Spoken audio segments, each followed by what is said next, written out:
merci d'abord à vous d'avoir répondu à l'appel et puis merci à l'association XDA de m'avoir invité et puis à Akenao de nous accueillir, de nous accueillir aujourd'hui dans un cadre magnifique. Donc pour démarrer cette conférence, je voulais vous raconter une histoire. Parce que moi j'aime bien les histoires, je pense que tout le monde est friand d'histoire. Donc c'est l'histoire d'une petite fille qui habitait le centre-ville d'une petite ville de province et puis dans le salon de ses parents. Et en fait, elle avait accès au centre-ville. C'est une place où on croisait beaucoup de monde, beaucoup de gens qui se croisaient ici, les journées, le soir, etc. Elle passait beaucoup de temps. Alors là, on ne voit pas, mais au-dessus d'un radiateur, perchée sur un radiateur pour regarder les gens.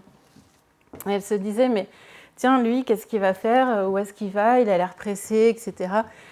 En fait, cette petite fille, elle s'intéressait vraiment à la psychologie des gens. Elle se disait, mais qu'est-ce qu'ils ont dans la tête? Qu'est-ce qu'ils font? Pourquoi ils font ça? Quels sont leurs états d'esprit, etc. Donc, elle passait, pour essayer de comprendre ça, elle passait des heures à regarder comme ça les gens passer. Et puis, de fil en aiguille, donc, elle a fait des études de psychologie. Et puis, elle est rentrée dans un laboratoire de psychologie cognitive, on va dire appliqué aux nouvelles technologies. Et là, elle a commencé à travailler. Donc, elle a fait des recherches appliquées, notamment beaucoup dans les télécoms. Et puis, elle a fini par faire un doctorat et faire un petit peu de recherche auprès de France Télécom, Télécom Paris Tech. Et puis ensuite, elle a travaillé dans une start-up et puis ensuite en tant que consultante. Donc certains l'auront peut-être deviné, en fait, cette petite fille, donc c'est moi, là au milieu des années 80. Voilà, pour vous résumer un petit peu, me présenter un petit peu, puis vous résumer un petit peu mon parcours. Et ce que j'ai voulu vous présenter aujourd'hui, c'est vraiment cet aspect psychologique qui est la couleur, la coloration des concepts que je peux porter. Donc les fondamentaux de la psychologie numérique pour UX designer. En fait, je voulais défendre 4 idées. 4 idées dans cette conférence. Bon, comme vous le savez peut-être, j'ai écrit un livre qui est sorti il n'y a pas longtemps chez Erol et qui s'appelle 33 bonnes pratiques en UX design. Mais je ne voulais pas faire une série de... je ne voulais pas reprendre ce qu'il y avait dans mon bouquin, parce que si ça vous intéresse, vous le lisez. Donc là, vraiment, je voulais reprendre en fait 4 affirmations qui, pour moi, sont vraiment fondatrices et je pense que c'est des choses pour les designers qui sont vraiment importantes. Déjà, c'est l'idée que même si on essaye de designer une expérience qui soit bonne pour tous, en fait, l'interprétation du monde, elle est différente pour chacun. Donc ça, déjà, il y a un paradoxe. On verra comment on peut le traiter par la suite. L'interprétation, donc, il est différent pour tout le monde. Et en plus, il évolue dans le temps. On n'a pas la même psychologie, la même façon de penser, les mêmes raisonnements, même la même perception qu'il y a 10 ans ou que dans 10 ans. Donc, je vous donne un exemple. On a une colombe comme ça qui arrive près d'un groupe de personnes. Et puis, on peut avoir le poète qui va se rappeler un vers de Victor Hugo. « La vie est une fleur, l'amour en est le miel. C'est la colombe unie à l'aigle dans le ciel. » Voilà, c'est très joli. On a le penseur, lui, il va réfléchir, il va se rappeler une phrase de Malcolm X. « Vous ne pouvez séparer la paix de la liberté, car nul ne peut être en paix tant qu'il n'est pas en liberté. » Et puis, vous avez le fan de chasse qui va se dire « Oh, vivement l'ouverture de la chasse, tiens. » Voilà, tout ça pour illustrer de manière un peu caricaturale, mais on a tous nos préoccupations, on a tous des raisonnements qui vont être du coup différents. Donc, quand on design des interfaces, mais je vais parler plus largement, parce que moi, je n'aime pas être restreint aux interfaces forcément, puisqu'il y a les objets connectés, la réalité virtuelle, il y a plein de choses. Finalement, en fait, on s'adresse à des personnes qui ont des préoccupations qui vont être différentes. Et en fait, là, je voudrais vous montrer que même la perception, en fait, est influencée par ce qu'on a dans le cerveau. Alors, je vais prendre un exemple qui est assez parlant, qui est l'exemple de l'œil, en fait, de la vision. Donc la vision, c'est un des sens qui est le plus utile pour nous, pour la plupart des gens en tout cas, qui nous permet de nous déplacer, de percevoir le monde. Donc voilà, ça c'est la coupe d'un œil. Je ne vais pas rentrer dans le détail, mais grosso modo, vous avez la lumière, les images qui vont arriver au niveau de la pupille et qui vont se projeter sur la rétine.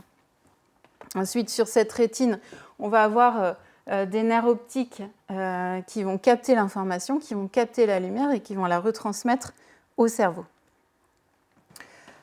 Alors si on va plus loin, donc on a les yeux en haut, on a les nerfs optiques qui arrivent et grosso modo, on a le corps genouillé latéral qui est une sorte de relais en fait, dans le cerveau qui permet de retransmettre les informations. Ensuite, ça va arriver au cortex visuel, donc vraiment à l'arrière du crâne, pour traiter les différentes informations et voir ce qu'on en fait. Quand, par exemple, il y a la perception d'un danger, c'est très rapide, on perçoit le danger et on y réagit. Donc là, c'est le cortex visuel qui va envoyer des signaux d'alerte aux différentes zones du cerveau. Et en fait, ce dont on se rend compte, c'est qu'on a un tas de zones du cerveau qui vont faire des feedbacks au corps genouillé latéral. Et notamment le cortex visuel qui va, en même temps qu'il est en train d'élaborer l'image qu'on est en train de voir, il va renvoyer en fait, des informations au corps genouillé latéral. Et ce qui est vraiment impressionnant de se rendre compte, c'est que finalement, 80% des informations qu'on va recevoir quand on va élaborer une image, en fait, viennent du cerveau lui-même. On a 20% des informations qui proviennent de la rétine et qui ne sont pas filtrées par le cerveau. Je pense que ça vous est arrivé à tous d'avoir quelque chose en tête et de lire, en fait, de faire un espèce de bug visuel, de lire un mot qui n'était pas celui qui était réellement écrit parce que vous aviez en tête quelque chose de précis à ce moment-là. En fait, c'est grâce ou à cause de ce fonctionnement. En tout cas, même la perception, les sensations, les perceptions sont déjà guidées par ce qu'on a en tête et sont déjà du raisonnement. Donc, en plus des perceptions, on a l'interprétation du monde qui va différer. Donc, vous voyez en quoi, finalement, il peut y avoir des ambiguïtés entre l'utilisateur et puis ce que le concepteur a conçu. Donc finalement, on peut dire que l'utilisateur fait des erreurs. Oui, il fait des erreurs, c'est-à-dire il utilise de manière différente, il a un usage qui va être différent de ce que le concepteur a prévu, mais en fait, c'est tout à fait normal. Donc c'est cette situation qui n'est pas normale, c'est là vous avez... En fait, on va dire que c'est lors d'un test utilisateur. Donc, vous avez l'utilisateur qui va avoir un certain usage, et puis vous allez avoir le concepteur qui s'énerve parce qu'il dit « mais non, mais c'est pas comme ça qu'on doit utiliser mon logiciel », par exemple. Donc moi, je dis tout le temps « ça, non, c'est une situation qui n'est pas possible ». Mais pourquoi c'est pas possible ? Pourquoi c'est pas correct ? C'est parce que, en fait, le concepteur pense qu'il y a une manière d'utiliser un objet, un système, on va parler de service, la façon dont il a envisagé les choses. Sauf que dans la réalité, en fait, on a le concepteur et on a l'utilisateur. Le concepteur, lui, il va anticiper, il va fantasmer l'usage, il va prévoir l'usage, qui va calquer souvent sur son propre usage. Et encore, je pense qu'il y a beaucoup de concepteurs qui pensent avoir un certain usage, mais qui, en fait, si on les met face à une interface, ne vont pas forcément réussir parce qu'eux, ils sont le nez dans le guidon, ils conçoivent leurs interfaces, mais ils ne voient pas, en fait, ils n'ont pas le recul suffisant pour se dire, finalement, en fait, ce bouton, on ne voit pas ou on ne comprend pas les choses de la bonne manière. Et puis l'utilisateur, lui, il va transposer les usages, il a sa propre logique aussi. Il utilise certains outils qui vont avoir un impact en fait sur ces représentations. Il va détourner l'usage aussi, et puis il va éventuellement abandonner. Donc pour rajouter une petite couche sur ces concepts, voilà, on peut résumer les choses comme ça. Voici l'usage prévu par le concepteur. Et puis, voici les usages réels. Donc, par exemple, on va avoir quelqu'un qui est dérangé par son téléphone toutes les 3 à 5 minutes et qui, du coup, a du mal, par conséquent, à se concentrer voilà, sur ce qu'il a à faire. On va avoir quelqu'un qui est au volant, par exemple. On va avoir quelqu'un qui est dans les transports en commun. Qui va être sollicité par un tas de stimuli par ailleurs. Et puis, vous avez une personne qui a 5 à 10 applications ouvertes et qui switch de l'une à l'autre. Vous avez des gens qui sont en réunion et puis qui ont une oreille sur la réunion et une oreille sur votre produit ou votre service.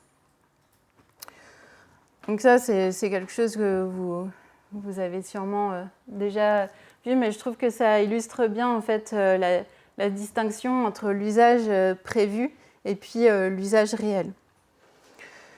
Donc finalement, l'utilisateur fait des erreurs et c'est normal. Et moi, je préfère dire qu'en tant que designer, on ne peut pas se permettre de dire que l'utilisateur fait des erreurs. Ce que je préfère entendre, c'est que l'utilisateur, lui, il interprète le monde d'une certaine manière selon une grille de lecture qui lui est propre. Donc, si je résume ce qu'on vient de se dire, c'est qu'en fait, dès nos perceptions sensorielles et notre interprétation du monde, elles sont singulières. Les utilisateurs vont générer des usages qui sont non prévus par les concepteurs, et c'est quelque chose de totalement normal. Et en fait, c'est aux concepteurs, aux designers et à l'équipe de conception de s'adapter pour proposer la meilleure expérience utilisateur. Mais finalement, quand on a dit ça ne répond pas à la question. Finalement, on a plus de questions que c'est quoi l'expérience utilisateur. On a plus de questions que de réponses une fois qu'on a dit ce que je viens de vous expliquer.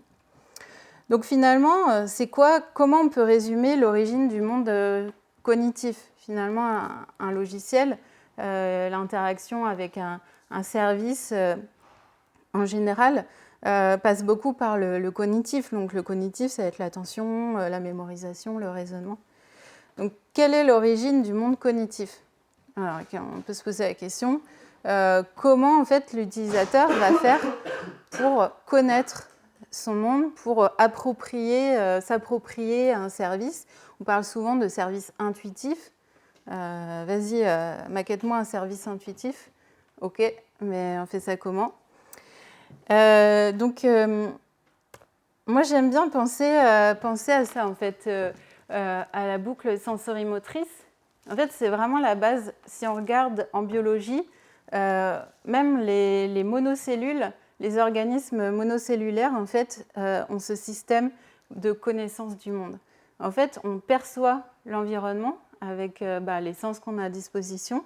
Et puis, en fonction de la perception du monde, on va imaginer ces mondes, on va agir sur le monde, et puis après, on va percevoir en fait ce qui s'est passé par rapport à cette action. Si vous prenez un bébé, par exemple, au début, il essaye d'attraper des objets, puis au début, en fait, il n'y arrive pas parce qu'il ne tend pas le bras correctement, il pense que l'objet est accessible, en fait, il est à l'autre bout de la pièce. Voilà. Et donc, c'est en essayant d'attraper l'objet que finalement, il va se rendre compte que des fois, il y arrive, des fois, il n'y arrive pas, et créer des règles comme ça qui va faire qu'il va penser le monde et il va se dire « oui, effectivement, si l'objet est là-bas, je ne vais pas essayer de l'attraper parce que ça ne va pas être possible. » Donc finalement, pensez à ça pour votre service. C'est qu'est-ce que perçoit l'utilisateur, qu'est-ce qu'il perçoit au début de l'interaction. Il ne connaît pas du tout de votre service. Il arrive sur votre service. Qu'est-ce qu'il perçoit en premier? Et qu'est-ce qu'il perçoit ensuite quand il a utilisé plusieurs fois, quand il est expert, etc. Et quelles actions il va pouvoir faire et quels sont les feedbacks aussi. Ça, c'est hyper important, les feedbacks que votre service va renvoyer, qui permettent en fait à l'utilisateur de se créer des modèles qui sont conformes à ce qui se passe. Si je prends l'analogie avec une voiture, en fait, on n'a pas besoin de connaître le fonctionnement d'un moteur pour conduire la voiture. Par contre, on a besoin de savoir quels sont les signaux auxquels il faut faire attention. On a besoin, par exemple, de savoir qu'il faut vérifier l'huile de temps en temps ou regarder sur le tableau de bord s'il reste assez d'huile. Il y a des choses comme ça, et il faut vraiment avoir quelques indicateurs pour conduire une voiture, alors qu'en fait, la voiture, c'est assez compliqué, c'est assez complexe en termes de conception, mais l'utilisateur n'a pas besoin de tout connaître. Par contre, il va beaucoup utiliser l'essai-erreur comme ça, s'il n'a pas vraiment des évidences. Et donc, je voulais vous parler aussi de la théorie de l'action de Norman. Vous connaissez peut-être ce modèle-là. En fait, c'est exactement le même principe que la boucle sensorimotrice. C'est vraiment l'idée qu'on a un système, on va percevoir ce qui vient du système, du service, on va l'interpréter, on va l'évaluer, et tout ça, c'est en fonction évidemment des expériences antérieures, des autres interactions avec les autres systèmes. On va se créer des règles. Ensuite, on va élaborer un but, donc des intentions. On va spécifier la suite d'actions. Si je fais ça, ça et ça, il va se passer ça. J'exécute, et ensuite, on regarde ce qui se passe au travers du système. On perçoit le résultat de l'action, etc., etc. En fait, c'est infini. Donc, ce qui est intéressant de regarder aussi sont les modèles mentaux. Bien sûr, on n'est pas vierge de tout. En fait, quand on arrive sur un service, en fait, on ne va pas juste scanner à tout l'écran et puis se dire qu'est-ce que je peux faire, quelles sont toutes les actions que je peux réaliser, etc. Non, si on est sur un site de e-commerce, forcément, et qu'on veut acheter quelque chose, eh ben, on va regarder les fiches produits, on va regarder éventuellement les caractéristiques techniques, et puis on va chercher à mettre le produit dans le panier. Voilà, c'est les conceptions qui sont communes. Et ça, en fait, on parle de modèles mentaux quand on a en fait des événements qui peuvent être sont des règles en fait qui permettent de simuler mentalement en fait l'environnement, ce qui se passe dans l'environnement, donc les phénomènes qui peuvent arriver, qui permettent d'anticiper l'action. Donc, si j'appuie sur le bouton vert acheter, eh ben, ça va mettre dans un panier mon produit et je vais pouvoir le commander, etc., etc. Donc, c'est des choses qu'on connaît. Je voulais vous montrer aussi un exemple, alors là, plus concret, sur comment un modèle mental va pouvoir impacter de manière négative l'usage d'un service. Donc, j'espère que vous voyez bien. Donc là, c'est le bandeau de réservation du site SNCF. Donc j'ai pris vraiment ce qui nous intéressait. Donc en fait, on doit mettre la ville de départ, la ville d'arrivée, si on fait un aller simple ou un aller-retour, et puis à quel jour on veut partir, quel jour on veut revenir éventuellement, et puis l'heure à laquelle on veut partir. Et puis hop, on appuie sur rechercher, normalement, il nous donne tous les trains. Et donc là, c'était lors d'un test utilisateur. Donc j'observais quelqu'un réserver un billet de train. Bon, c'était un peu plus complexe que ça. Je voulais lui demander de réserver un billet de train, mais il y avait aussi une réservation d'hôtel à faire. Elle avait un certain budget. Il y avait des contraintes comme ça. Et en fait, elle est restée bloquée 5 minutes et elle ne savait pas quoi faire. Alors du coup, moi sur le coup, je ne comprenais pas ce qui lui arrivait, pourquoi elle n'arrivait pas à répondre finalement à ce formulaire qui est somme toute très simple. Et ensuite, en discutant avec elle, je me suis rendu compte, elle m'a dit qu'elle utilisait beaucoup les interfaces de transport en commun. Et donc là, j'ai pris l'interface de la RATP, mais j'aurais pu prendre la TAN ou d'autres, où vous avez pareil en fait le lieu de départ ou la station, le lieu d'arrivée, Et par contre, là, en fait, la différence, c'est que vous pouvez dire « je veux arriver avant 19 h pour être à la conférence avant 19 h ». Ce qui n'est pas possible dans l'interface de train.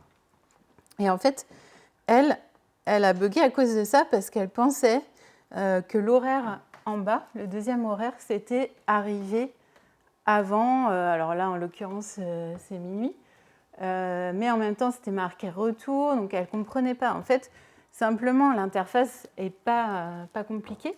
Par contre, en fait, c'est le modèle mental qu'elle a calqué sur cette interface qui faisait qu'en fait, elle ne comprenait pas. Parce qu'elle n'arrivait pas à se mettre vraiment dans ce truc de se dire c'est un aller-retour et en fait, je veux mettre la date de retour. Voilà. Pour elle, c'était vraiment la date d'arrivée. Je vais arriver avant tel jour, avant telle heure. Donc, vous voyez comment, finalement, en fait, les modèles mentaux, ils peuvent faciliter en fait, l'interaction, mais là, en l'occurrence, comment ils peuvent empêcher l'interaction. Et finalement, une interface qui est assez simple peut quand même, malgré tout, générer des incompréhensions et des choses qui sont pas très claires.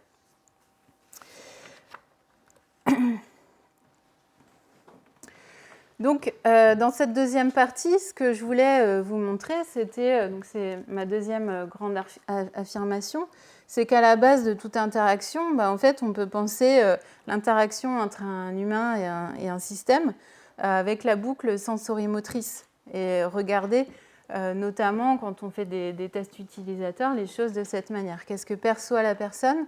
Qu'est-ce qu'elle fait? Et qu'est-ce qu'elle perçoit comme information en retour? Comment l'interface se transforme et elle va en retirer des règles d'interaction pour agir. Et puis ensuite, c'est enrichi aussi des modèles mentaux. Donc, ça, je pense que c'est vraiment une notion qui est assez intéressante de se dire quels sont les modèles mentaux qui guident l'action de nos utilisateurs au travers de nos services. Donc tout ça, c'est très bien, mais je voulais aussi vous parler de quelque chose qui me semble vraiment à la base de toute interaction, qui est l'attention. Donc parfois, ça arrive que l'utilisateur ne voit pas un bouton, par exemple. Alors là, j'ai pris un cas extrême, on l'a mis en gros énorme, avec attention, avec un curseur. Là, s'il ne voit pas le bouton, on se dit, mais c'est pas possible, il n'y a que ça. Mais c'est un peu pour forcer le trait, pour exagérer. Mais parfois, il arrive effectivement que sur des interfaces, quand on les teste, on se rend compte qu'en fait, les utilisateurs ne voient pas certains boutons, certains éléments. Ça leur passe complètement au-dessus et ils n'arrivent pas à percevoir. Mais pourquoi? Parce qu'il y a un contexte qui fait que ils vont chercher un bouton à un autre endroit, ou alors ils ne lisent pas. Les utilisateurs, vous savez bien, ne lisent pas les interfaces, ne lisent pas les intitulés. Et donc, ce qui est hyper important, c'est de se dire, en fait, l'attention, c'est vraiment quelque chose de fondateur. Donc, je vais vous mettre une petite vidéo. Alors, hop. Je vous demande un petit instant.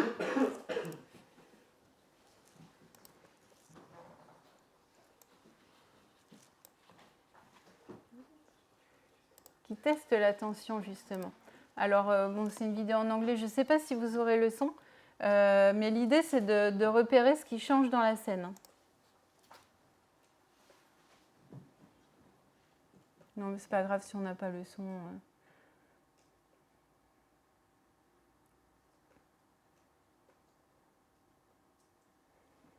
Donc là, c'est l'histoire d'un meurtre et on se demande qui a tué le colonel Moutarde.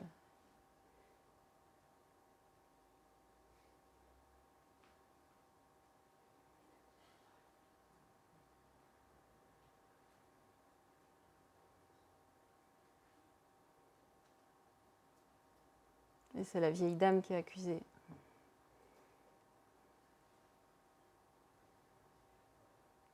Voilà. Et là, il vous demande, est-ce que vous avez vu les 21 changements qui ont eu lieu dans la scène? Vous en avez vu combien? 2. C'est déjà pas mal, hein, parce qu'ils ne sont pas évidents.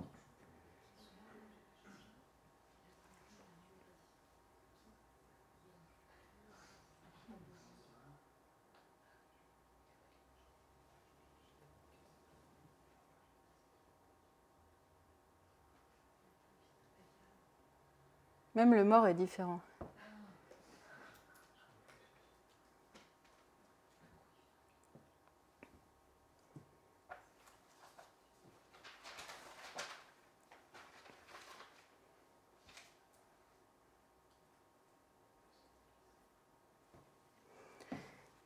Bon, voilà. Du coup, c'est vraiment, ça me permet d'illustrer le fait que l'attention, c'est quelque chose de vraiment fragile. Il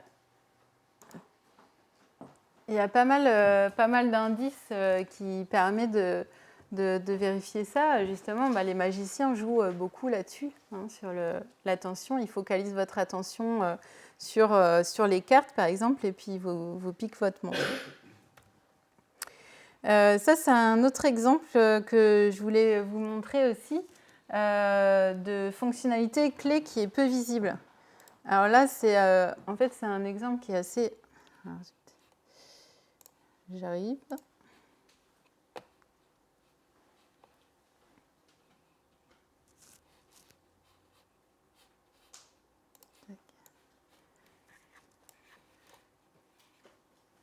Qui est assez marquant parce que c'est une petite application d'envoi de carte postale à partir de ces photos.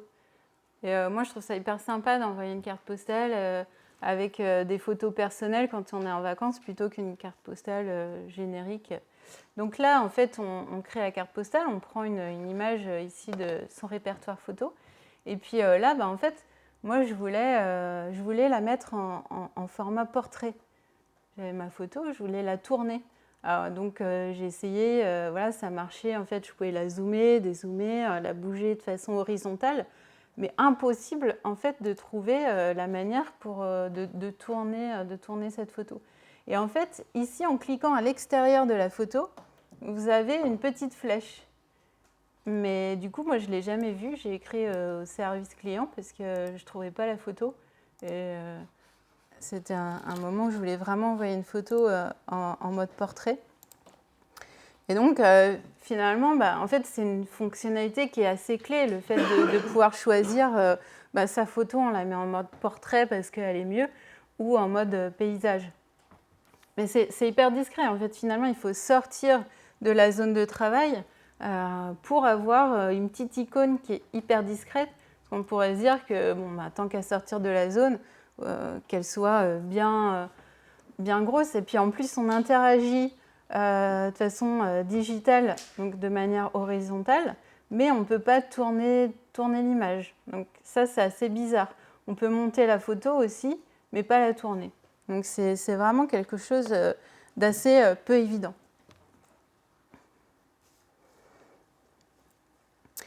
Donc voilà, troisième grande idée que je voulais vous transmettre ce soir. À l'origine de toute prise d'information dans le monde, on a l'attention, c'est vraiment quelque chose d'essentiel. Comment on focalise l'attention de ses utilisateurs.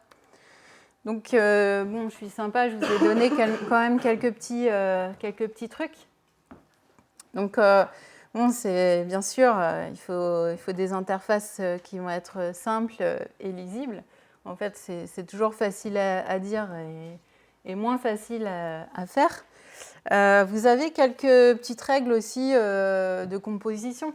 Donc, je vous ai mis des exemples là de la Gestalt sur la loi de la proximité. C'est sûr que si vous avez des paquets d'informations, un espace entre deux et un autre paquet d'informations, là, on va distinguer tout de suite sur l'organisation d'un écran. En fait, il y a plusieurs paquets, on va se dire ça doit être des regroupements d'informations.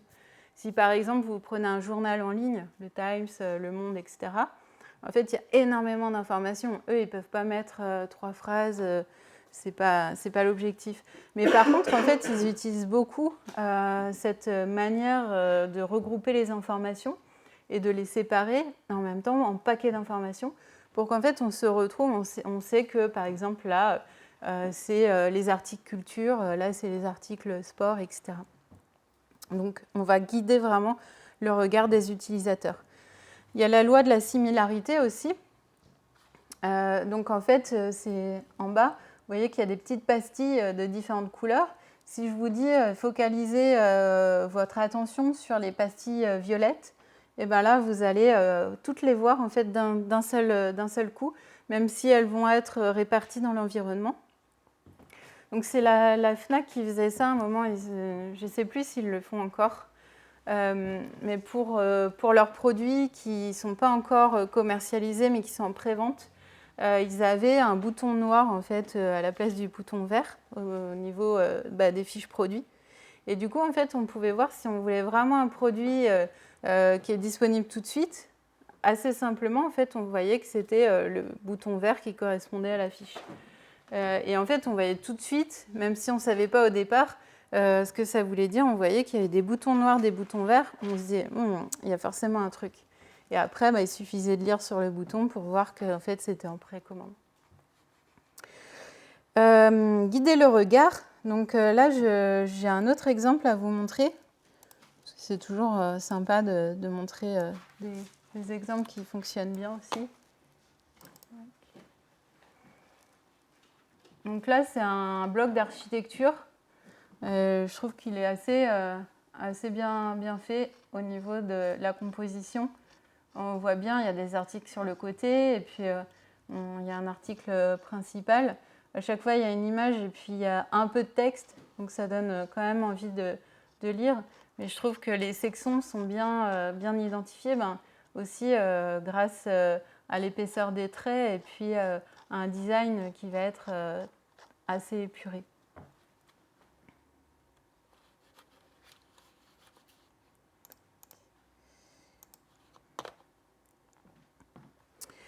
c'est Voilà, on a le fait aussi d'utiliser la divulgation progressive.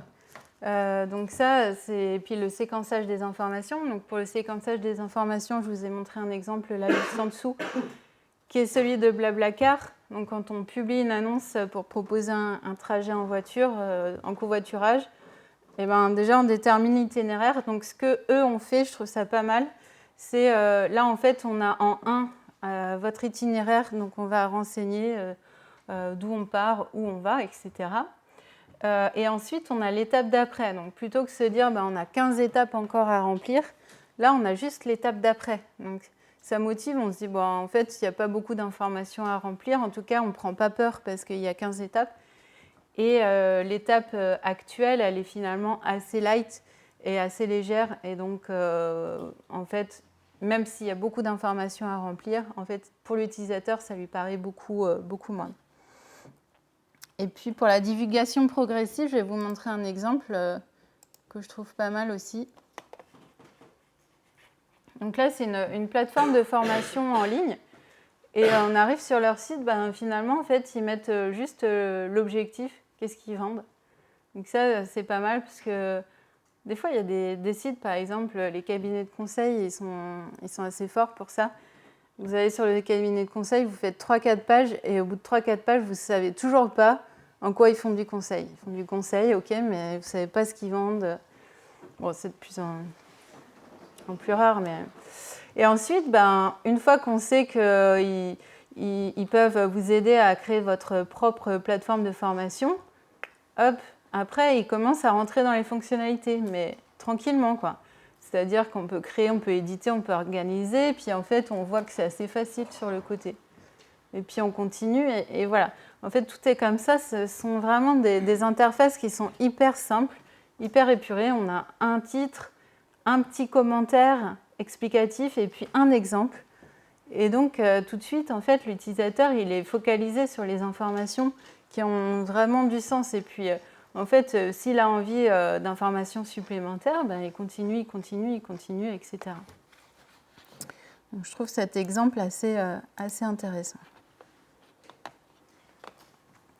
Et puis, on parlait beaucoup, il y a quelques années, de la règle des 3 clics. En fait, moi, je voulais vous montrer aussi que c'est une fausse légende, parce que je vais vous montrer ça avec un exemple assez concret. Si je vous dis Qu'est-ce que vous préférez? Est-ce que vous préférez, il doit y avoir un gâteau à la vanille, un éclair à la fraise et un gâteau au chocolat avec des fraises. Bon, ben, si vous avez le choix entre 3 desserts, vous allez assez rapidement vous positionner. Par contre, si je vous montre cet étal et qu'il y a une quinzaine de desserts à choisir, là, ça va être plus compliqué. Bah ouais, c'est vrai que j'aime bien quand même la tarte au citron meringuée, mais un petit éclair au chocolat, ça peut être sympa aussi. Et là, vous allez hésiter, vous allez en fait regarder chaque choix par rapport aux autres, etc. Si vous en avez 3, bon déjà, vous n'aimez pas le chocolat, mais il reste l'éclair et puis les gâteaux à la vanille. Donc ça, c'est la loi de Hick. En fait, plus on a de choix, plus on met de temps à choisir. Donc en fait, il faut mieux, quand on a plusieurs choix à demander à l'utilisateur, il faut mieux lui présenter plusieurs écrans et lui demander de choisir entre 3 choix à chaque fois, par exemple. Et il va aller beaucoup plus vite que si vous lui proposez la quinzaine de choix différents dès le départ. Donc voilà, à l'origine de toute prise d'information dans le monde, il y a l'attention. Donc c'est important de guider le regard et de simplifier les écrans. Ça permet à l'utilisateur vraiment de faciliter l'orientation de l'attention et puis du coup son action. Et puis l'idée, c'est vraiment de séquencer les informations. Alors, loin de moi l'idée de dire que l'utilisateur est bête, mais simplement en tant que concepteur, souvent on oublie le contexte. Le contexte, c'est, comme je vous le montrais tout à l'heure, c'est les transports en commun bondés. Ça va être voilà, l'écran d'ordinateur, mais avec plusieurs applications ouvertes, les collègues qui passent pour poser une question, etc., etc. Donc plus on est simple et on permet à l'utilisateur de focaliser son attention de manière correcte, et mieux on sera compris. Alors, une fois qu'on a fait ça, qu'on a compris tout ça et qu'on a réussi à capter l'attention de nos utilisateurs, on peut les faire s'engager sur des tâches qui demandent de l'implication. Donc, ma dernière partie sera consacrée à accompagner vos utilisateurs et les faire s'engager, puisque finalement, c'est pour ça que vous créez un service, c'est pour qu'ils puissent réaliser la tâche qu'ils sont venus faire chez vous. Donc là, moi, j'aime bien les travaux de Fogg sur ces thématiques. Il y a 3 choses, trois axes à maîtriser. En fait, il y a la motivation, donc elle peut être faible, plus ou moins forte. Il y a les habilités, donc les compétences, plus ou moins fortes, pareil.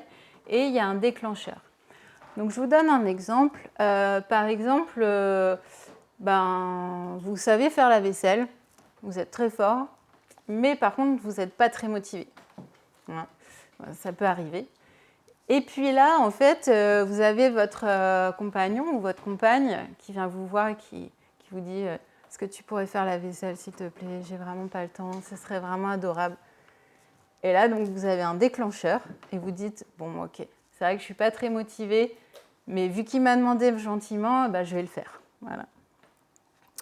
Donc, ici, c'est toujours une question d'équilibre. Si vous êtes très motivé, mais que vous n'avez pas les compétences, vous pouvez apprendre. En fait, il suffit souvent d'un déclencheur. Je prends un exemple, vous avez envie de passer votre permis bateau. Ok, très bien, mais ça prend du temps, ça demande un investissement, etc. Et puis, vous n'avez jamais fait ça, hein, vous avez des habiletés qui sont faibles. Et puis là, votre meilleur ami vient vous voir et vous dit « Ah, j'ai vu un bateau, j'ai un copain qui vend un bateau, et c'est vraiment pas cher et tout, on peut avoir confiance, ce serait bien qu'on l'achète ensemble. » Là, vous avez un déclencheur et peut-être que vous allez vous dire « Bon, c'est le moment de passer mon permis bateau finalement, de mettre l'énergie qu'il faut. » Je vais vous illustrer en fait son concept des 8 étapes pour un design persuasif. Déjà, il commence par nous dire qu'il faut revoir toujours ses ambitions à la baisse. C'est-à-dire qu'on a toujours envie de sauver le monde, on a toujours envie de faire un truc énorme, génial, mais que finalement, en fait, pour que ça marche, dans un premier temps, il faut revoir ses ambitions à la baisse. Je trouve que c'est intéressant comme concept. Donc en fait, ce soir, pour vous donner un exemple, plutôt que se dire qu'on va arrêter le réchauffement climatique, on va se donner comme objectif de convaincre les jeunes parents d'utiliser des couches lavables plutôt que des couches jetables. Donc là, c'est une photo qui illustre en fait la consommation des couches jetables pour un enfant. Donc ce sont les sacs poubelles noirs et la consommation de couches lavables pour le même enfant. Donc bon, c'est une ambition beaucoup plus faible, mais finalement, on commence à se dire qu'elle est réaliste. Alors, quelles sont les 8 étapes? On va y aller étape par étape. Alors déjà, première étape, il faut choisir un comportement qui est simple à cibler. Et puis pour ça, en fait, il explique qu'on peut déjà commencer par un comportement intermédiaire. Donc plutôt qu'essayer de convaincre les jeunes parents d'utiliser des couches lavables tout de suite, on peut leur proposer d'utiliser des lingettes lavables dans un premier temps. C'est moins engageant, ça demande moins d'habileté, etc., etc. Donc on va pouvoir leur proposer ça, et puis c'est une première étape pour aller vers un comportement qui va être plus engageant. Ensuite, on va identifier une audience qui va être réceptive. Si vous ne croyez pas au réchauffement climatique et que vous n'en avez rien à faire et que de toute façon, vous trouvez que les couches jetables, c'est fantastique, peut-être que ça va être un peu compliqué, il va falloir vraiment que vous soyez persuasif. On va peut-être plutôt s'adresser à des gens qui sont sensibles à ces questions-là. Ensuite, on va trouver, dans une troisième étape, on va trouver ce qui empêche le comportement cible. Donc là, je vous ai fait un tableau, je ne sais pas si vous voyez au fond, des trois composantes de la motivation, si elle est absente ou présente. Donc, par exemple, une motivation qui va être absente, c'est les parents ne sont pas convaincus par l'argument écologique. Ils pensent que les couches lavables utilisent beaucoup trop d'eau. Motivation présente, c'est ces parents sont convaincus qu'utiliser des couches lavables est une bonne chose pour l'environnement et pour leur portefeuille. En termes d'habilité, soit ils n'ont pas les connaissances et ils se disent « oh là là, c'est compliqué », ou soit ils se disent on a toutes les connaissances, bon, ça a l'air faisable, pourquoi pas. On a déjà essayé sur le petit-neveu. Et puis, les déclencheurs, ils n'ont pas l'occasion d'en acheter, c'est compliqué parce qu'il faut aller dans un magasin pour Babacool et qu'ils n'y vont jamais et que de toute façon, voilà, c'est dans le centre-ville et qu'eux, ils n'y vont jamais. Ou alors, ils sont régulièrement sollicités pour faire un essai. La voisine qui leur dit tiens, je vais t'en prêter, puis tu pourras essayer et tout ça. Donc voilà. Donc on regarde un peu ces différentes composantes et puis qu'est-ce qui empêche en fait le comportement. Ensuite, quatrième étape, on va choisir un canal de communication habituel pour notre cible évidemment. Donc on va peut-être pouvoir faire des tutoriels YouTube par exemple, si on se rend compte que les jeunes parents utilisent régulièrement YouTube pour regarder des tutoriels sur comment on change une couche, etc., etc. Ensuite, il nous dit, cinquième étape, trouver des exemples pertinents de technologies persuasives. Donc en fait, il y a 3 axes là. Il y a tout d'abord un exemple de... Alors attendez. Qui montre que... Oups. Ouais, pardon. Donc là, on va prendre 3 exemples de changements vers des comportements plus respectueux de l'environnement, par exemple. Donc ça va être comment utiliser moins d'eau ou faire des économies ou utiliser des produits qui vont être plus respectueux de l'environnement, par exemple. 3 exemples, donc en fait, c'est ces 3 exemples vers des comportements qui sont similaires aux objectifs qu'on se fixe. 3 exemples avec la même cible, donc 3 exemples avec des jeunes parents. Et puis, 3 exemples du même canal utilisé, donc 3 exemples de développement produit grâce à des tutoriels. Et ça, au-delà de ça, c'est vrai que prendre des exemples de ce qui fonctionne, d'interfaces qui fonctionnent, d'interfaces qu'on trouve agréable à utiliser. Et tout ça, c'est des choses, c'est des bons guides généralement pour concevoir. Ensuite, en 6e étape, on va imiter des réussites. Donc, je vous donne quelques exemples en fait, de ce qui peut se faire par ailleurs. Bon, là, ce n'est pas forcément adapté totalement à mon exemple de couche lavable, mais c'est des idées de choses qui peuvent se faire. Donc, par exemple, on va simplifier l'information. Donc là, on va aider à choisir les utilisateurs. Donc là, je vous ai donné un exemple du site Quelle énergie. Donc là, c'est un site qui permet en fait pour ceux qui veulent réduire leur consommation d'énergie dans une maison, savoir quels travaux ils peuvent faire, combien ils doivent investir et combien ça va leur rapporter en fonction de la taille de leur maison, etc., etc. Et donc, en fait, on a tout un formulaire. Et quand on valide, il nous dit vous pouvez faire tel type de travaux, ça va vous coûter à peu près tant et vous allez économiser tant d'énergie. Donc ça, voilà, ça simplifie la vie parce que si on n'y connaît rien, on a besoin en fait, de conseils pour vraiment commencer à s'engager dans le processus. Vous avez l'effet tunnel aussi, vous donnez des manières, en fait, des habitudes à vos utilisateurs. Donc là, c'est une application qui s'appelle 90 jours, qui permet de guider les utilisateurs dans leur processus de changement par rapport à l'économie d'énergie, etc. Donc là, par exemple, il nous donne un petit défi. Bon, au début, les défis sont assez light. Je distribue des autocollants stop pub dans les boîtes aux lettres de mes voisins. Et puis à la fin, en fait, c'est des défis qui vont aller beaucoup plus loin. Ensuite, vous avez l'autosurveillance, donc typiquement, c'est les applications de running où voilà, vous allez en fait vouloir dépasser votre propre performance, faire un footing où vous allez aller plus loin que d'habitude, aller plus vite, etc. Donc là, ça va calculer, ça va vous montrer en fait des stats de votre performance sportive, par exemple. Ou alors, vous avez le rappel des objectifs. Donc ça, les applications pour arrêter de fumer, c'est typique de ça.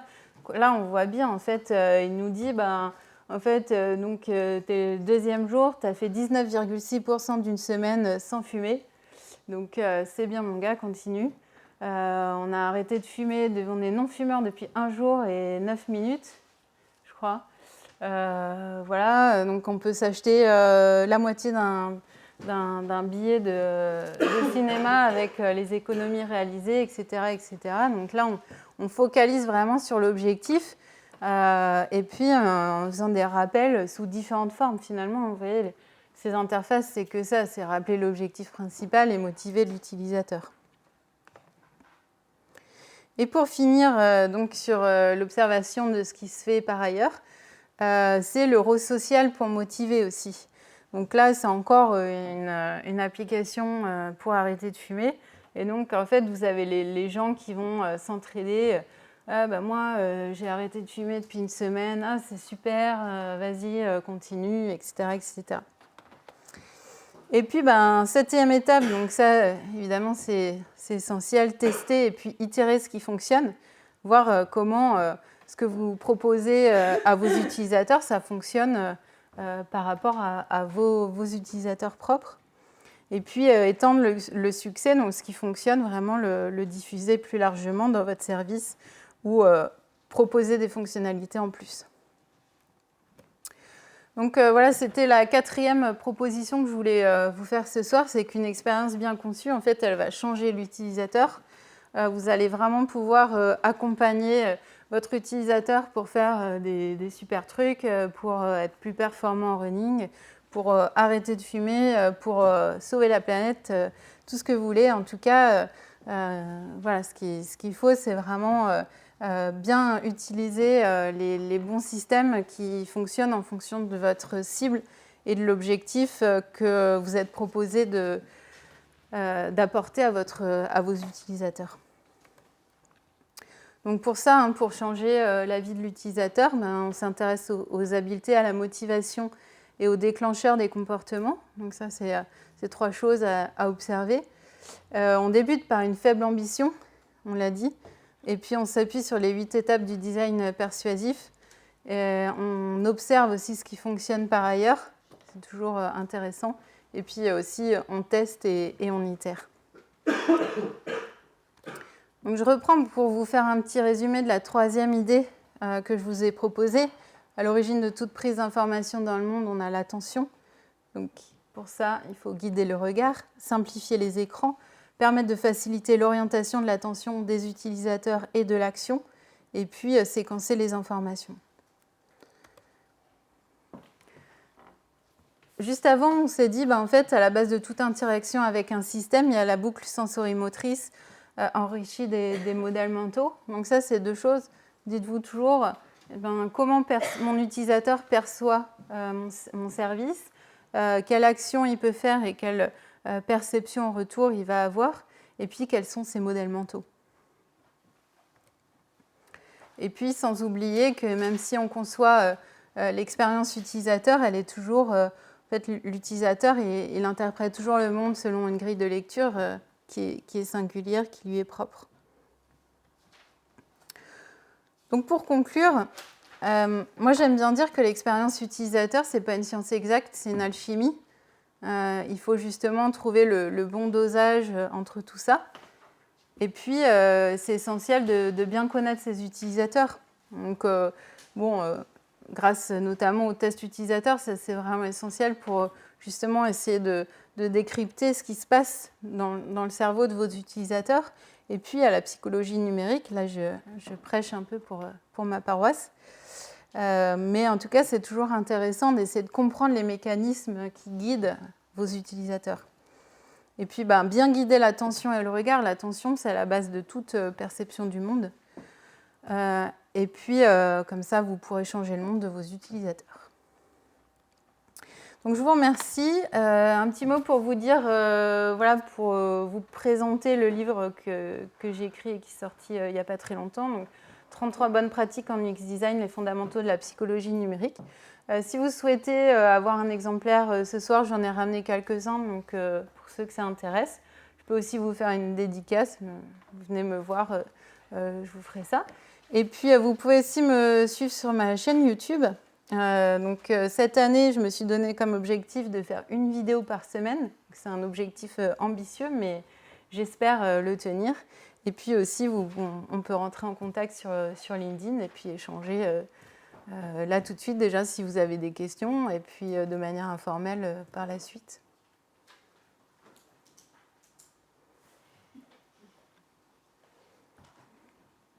Je vous ai tous endormis. Ok, donc on peut peut-être clore le mode conférence et puis de toute façon on peut échanger. Toi, tu en as plein, mais tu les as déjà toutes posées avant. Je continuerai à en poser. Pour ceux que ça intéresse, donc maintenant que la conférence est finie, qu'on peut applaudir Liv. Merci.